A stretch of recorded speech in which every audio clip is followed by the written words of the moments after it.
Avant de prendre une mesure en ampérage, il y a quelques vérifications qu'on doit prendre. Comme ici, nous avons une tension à courant continu. Alors, il faut vérifier la tension à la sortie du transformateur. Dans ce cas-ci, on travaille avec un moteur qui fonctionne sur le 24 volts CC.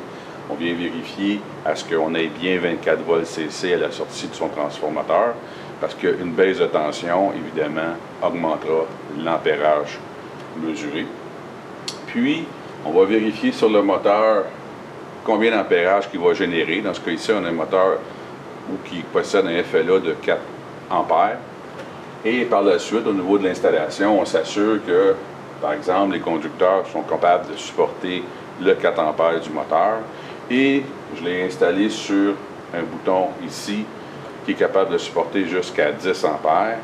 Puis, j'ai installé une fusible de 2 ampères. Évidemment, la fusible de 2 ampères, en principe, ne devrait pas supporter ce que le moteur génère, qui est de 4 ampères. Mais on va vérifier là, pourquoi j'ai installé une 2 ampères. Alors, au niveau de votre multimètre, il doit posséder une pince ampérométrique, puis aussi avoir la fonction ampérage CC. Les modèles de base ne possèdent pas cette fonction. Il faudra avoir un modèle un petit peu plus haut de gamme.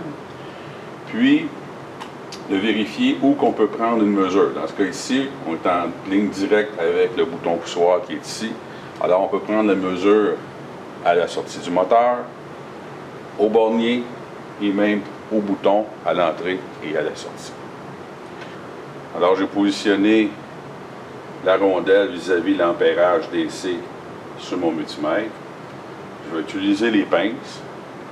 Je vais entourer le conducteur.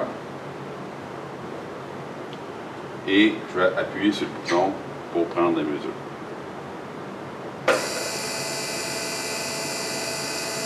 Alors, on peut observer 1,1 ampère sur mon afficheur,